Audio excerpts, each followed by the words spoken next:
My name is Jeff Allen, and I work for Location Smart, and we're the largest location as a service provider.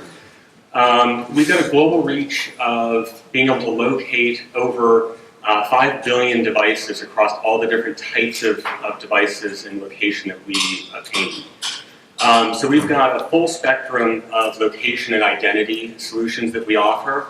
And our products range from network location coming directly from the carrier's network, device location, IP location, landline location. Actually, there's still a few of those out there. Mm-hmm.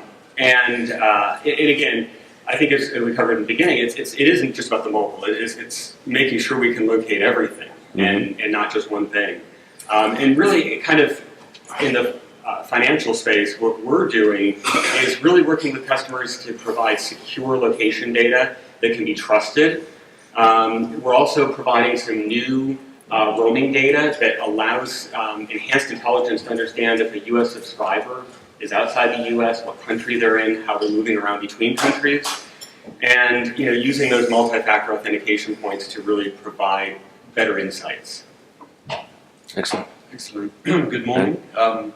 My name is Ben Hurley. I represent a company called Apriva. We're based out of Scottsdale, Arizona. So some of you will know who we are, some of you will not. Essentially, there's two sides of the company. So there is the point of sale division of the company. We operate a payment gateway.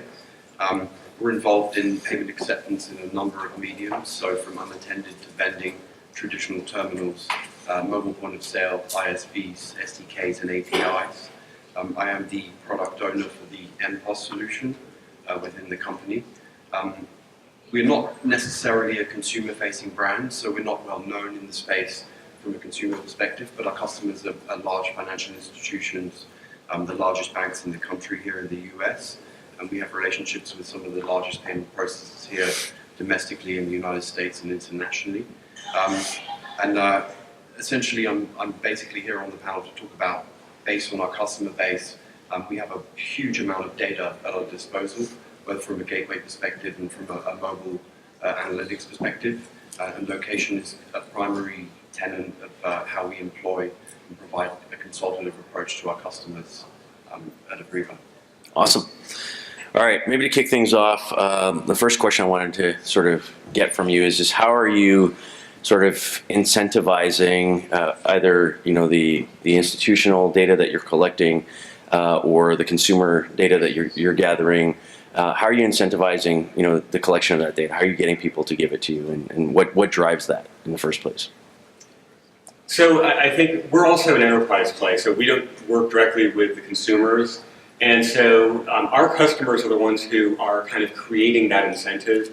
And there does need to be an incentive, whether that's a sweepstakes or a coupon or 25% off, a purchase. So they're creating the call to action mm-hmm. for people to engage. And then that allows them, as part of our service, that then allows them to take all that data and analyze it on the back end. But our customers are the ones who are actually getting all the location data and then taking that to analyze and use that from an analytical standpoint. And so, before you jump in on that, so the data that they're, your customers incentivizing the collection of and then now holds, what is the relationship then between you and that type of enterprise, if you will, in terms of how you bring value layered on top of that data? Well, so that's a great question. And so it depends. Some of our customers want to get just location data. Right. So they want to just obtain that. Others want to use our platform to create geofences and create scheduling and all that. Because then once you get someone to want to provide this data, then the next question is, well, how often are you going to provide it? Right. Are you going to look location up every 5 minutes, or are you going to look it up every day, every month, or once a year? And so you got to create those schedules. You've got to understand how much data you want to collect.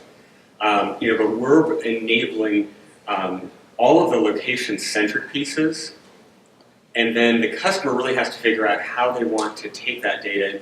So what we find is some of our customers, they'll actually, especially I think actually in the financial space, they'll look people up more frequently in the mm-hmm. beginning because they want to build patterns. They want to understand, where home is, where work is. Are they frequent travelers? And so you can pick that up pretty quickly if you look at someone frequently for a couple of weeks. Right. Okay. Right, so from our perspective, I think it's important to define the definition of customer first and foremost. We do not have direct merchant relationships. We're not in the acquiring business. We are a gateway and a software provider. We have licensees and channels. We basically license our software to major banks, and they are the custodians of the consumer data with which they have business arrangements with. So we are not employing location-based data directly to the end user, the merchant or the consumer. What we're doing is aggregating on a channel level and basically capturing location data, whether it be activations, transactions, providing that data back to the licensee and allowing them to understand their user base in a more comprehensive manner. This obviously has multiple benefits. Specifically for our business model, if you're dealing with financial institutions and banks, national companies in every single state in the country, typically their acquisition model is a combination of telesales, in-store, potentially digital. We provide them with the location intelligence on the optimum geographical location for a mobile merchant in the MPOS space. And this does not necessarily represent population statistics. There's a cultural aspect to that. And we provide them with data insights into where their ad spend could be optimized within a specific geographic location for customer acquisition. And that's really where we come into play with the business intelligence and the data that we capture through the mobile applications that we have in the field. Awesome. Earlier I talked about this idea of kind of the three-layer cake and being able to kind of use some of this data to drive traffic to the environment that we want them to get to, whether that's a store or not, and then kind of what we do there, and then how we pull the data from the transactional side after the fact to then affect the beginning of the equation again. So how would you sort of frame in the context of what you're doing in terms of acquiring merchants, or leveraging the data that you're getting from these from the enterprises that you work with? How are you seeing that data being used to do things like audience segmentation, and to define those markets, whether it's merchants or consumers that you're going after? Well, I think so. So first, what we see sometimes with some of our customers is that they want to layer in location technologies, and so we allow them to do that. So, as an example, you might be, if you're further than 5 miles from a point of interest or destination, we're going to use carrier location. It won't impact the battery. It's more or more coarse location. Then, as you kind of get into that closer realm, we switch over to device-based, get more accurate. And then when you walk in the door, it picks up the beacon or the access points and delivers a push notification or an SMS with an offer or call to action. So I think that, number one, we kind of offer, there's these different steps that customers can take. One of the things that we're not as actively involved in segmentation, but one of the things that we've seen, I've got one example of a customer who, because we were doing this with them and we were collecting all this data, and they had a huge base of users, they asked us to ramp up our lookups for a 2-week period and look up more frequently. And so we did that for them. And what ended up happening, we provided and we actually did the analysis, and we showed the heat maps of where everyone was going and all of this, and we didn't know the details that were behind it for the request.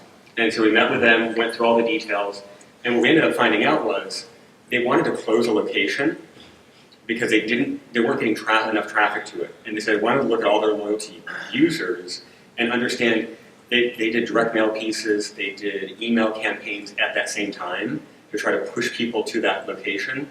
And none of their loyalty customers ever went to that store. And so that's what they were able to kind of garner from all of this location data. They took their valuable loyalty customers, they took all that data, and analyzed it to kind of provide that final data point they wanted before they closed the store. Right. Segmentation is obviously an important phrase in this approach. So, when you're talking about data, location is one variable that needs to be combined with multiple additional data variables. One of the benefits that we have with our customer portfolio, we have a massive footprint. We understand the mobile payment space from a merchant perspective. We understand where they're located. We're also capturing and gathering anonymized demographic data on the end user customer base. So that can be a combination of age, gender. We have a lot of information on device types. That combined with location, and then the gateway data that we have as well. Things like SIC title, subtitle, classification of business median spend. We're basically able to provide consolidative reports to our customers and banking institutions that allow them to put together extremely accurate and targeted social ad spend. If you're talking about paid search, social media placement for a specific optimum mobile merchant customer, that data combined basically reduces their CPA. So cost per acquisition is an important factor if you're active in the mobile space. So when people talk about mobile, we talk about payments, but really if you're an MPOS provider, the entire life cycle from customer acquisition to activation should be mobile. It's not just about using a mobile device for accepting payments. It should be acquiring customers through mobile mediums as well. And the data that we have and that we aggregate through applications out in the field is provided to end users. And the interesting thing is that as your customer base grows over time, you actually become more aware and more in tune with the optimum customer profile, not just from a acquisition perspective, but from a retention perspective. So you would understand from a geographical location what is the estimated net worth or predictability of the lifeline of a customer within a specific city or state when it's combined with those additional data variables. Mm-hmm. I think that's a really key point to make is it's not just about location data, but how do we combine it with these other data sets? I mean, we do one of the things that within our member base, we have a lot of the guys from sort of the traditional geospatial sort of data mining side, the Esris and Pitney Bowes of the world, right? And so a lot of the work that they're doing is helping merchants, for example, figure out where they should open the next store based on a lot of geo data that blends, the SIC codes and the census data and all these other things together. But increasingly what we're seeing in that is the need for some of the sort of the newer social location data to be factored into that decision-making process, right? So, understanding that a lot of people are tweeting about Crate and Barrel in this particular geography over here, and there isn't a Crate and Barrel store, and we see a lot of people who spend money on that type of category of product offering might tell you that that's where we should open the next Crate and Barrel store, right? So there are a lot of ways to think about how we sort of blend that data together. Are you seeing, emerging use cases kind of beyond sort of like what you had originally envisioned for, your offerings in terms of how people are consuming your data, how your customers? Again, coming back to the last point, I think what we find extremely interesting is the evolution of the worth of the data that's acquired. So obviously, a company like ours, we license software to individual institutions. We don't share that data between rival companies. But you start off at a starting point. You have an understanding of your customer base, but as your portfolio grows, you have a more intrinsic understanding of those data elements, and you're better able to target and acquire as your customer base grows. It becomes less and less difficult to sort of pinpoint that optimum customer and reduce your ad spend to acquire new business. And I think that's extremely interesting. So essentially, the larger you grow, the less you really need to spend on acquiring new business. Very good. Jeff? Yeah, and I think for us, we've been a location company, and now we're getting into kind of layering identity, as well as consumer profile information for that user, for the holder of that device. And so I think that's where we're trying to provide more data points for our brands and financial institutions and customers we work with, so that they have even more data to really provide better insights. But and so that begs the question of the ownership of that data, right? Who retains that? And, I mean, you've already made it clear, but in your case, does it sit with the enterprise still, and you have sort of the rights to kind of massage it and build analysis around it, or in some cases do you own the data? So no, we do not own the data. Our enterprise customers own the data. It's very clear in the terms and conditions that they own that data. With location, obviously, privacy is critically important, And so that's why that's very clear that the enterprise owns that information. We may do analysis on behalf of the customers or things like that, but they own that data, and that's their information. Okay, very good. I'm going to open it up to the audience and see if there's questions. Anybody? Yes, over here. Acquisition versus conquesting, or like customer retention versus conquesting. Location data, right, in the retail sector, using seems to be more about conquesting, identifying shoppers that are passing by their retail location and wanting to spend more to acquire those customers into their business than more on the retention side. Is that kind of what you're seeing in terms of the enterprise service? So just to re-clarify, the company that I represent, we do not own merchant relationships. So when we're talking about acquisition, we're actually talking about acquiring businesses for mobile point of sale solutions. So we do not have any interaction with the general public. We're providing solutions for customers. So our customer profile is a business. So when we're looking to acquire a customer, the combination of data variables that I discussed earlier are intended to acquire that company as opposed to the consumer. So I think the gentleman here probably has a better insight on that. Yeah, so I think that a lot of our discussions with our enterprise customers start out around new acquisition, but the loyalty always comes into it. Now, we have some customers, though, that are very focused, and they want to make sure that if they've got a loyal customer or someone who flies frequently with them or stays frequently, that they're able to provide a better experience. So a lot of the customers we do work with, it is about loyalty. It's about making sure that you're maintaining and improving that existing relationship.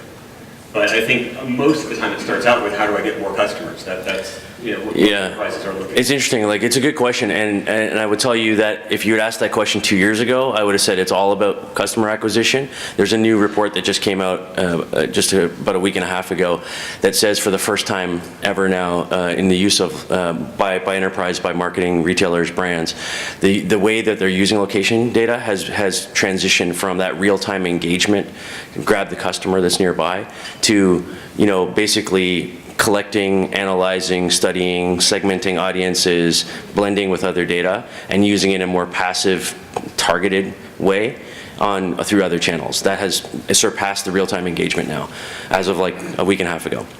So I think there's definitely a movement in that direction. And actually, if I could add one more point to that, because I think also what we're seeing is taking the data that the enterprise knows about the customer, purchase history, what they buy, and really combining that with location data to say, okay, Jeff's at Macy's, we know he buys suits there, so we're going to offer, push out an offer that's related to suits, to make sure that the content of what the offer is relevant. Yeah, and to what I said earlier about understanding where that target person is right now, in what media that they're in front of. So we're seeing a lot of the use of things like beacons, for example, in a whole different context around doing things like ad retargeting. So in other words, if you're out shopping for a new car, right? Most people, when they're in that mode, they do a lot of surfing of websites, looking at different cars, working out calculations of their lease payments or whatever online, and then they kind of narrow it down to a couple different brands, and then they go to a dealership.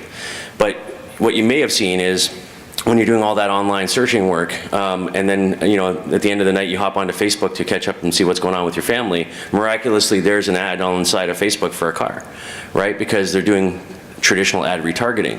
But what Facebook doesn't know, or hasn't until recently, is where are you in that shopping funnel? Have you actually been to a dealership yet? What brand of dealership have you been to? And therefore they can't specifically target that ad. And that's what's being solved right now, is the same device you're using at home to surf those ads and look at those car websites is the same device that is in your pocket when you arrive at the car dealership, that the beacon can recognize and pick up and then feed that data back into what you're doing online at home.